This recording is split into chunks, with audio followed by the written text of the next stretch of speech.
Ƙasashe guda 10 a nahiyar Afirka da aka fi samun mutane masu cutar ƙanjamau a shekarar 2025.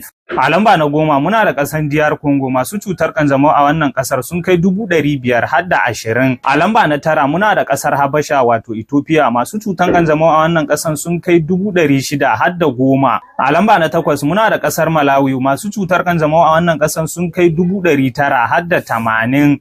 A lamba na 7 muna da ƙasar Zimbabwe, masu cutar ƙanjamau a wannan ƙasar sun kai miliyan 1 har da 3.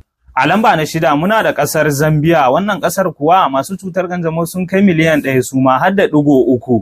A lamba na 5 muna da ƙasar Kenya, masu wannan cutar a ƙasar Kenya sun kai miliyan 1 har da 4. A lamba na 4 muna da ƙasar Uganda, a wannan ƙasar masu wannan cutar sun kai miliyan 1 har da 5.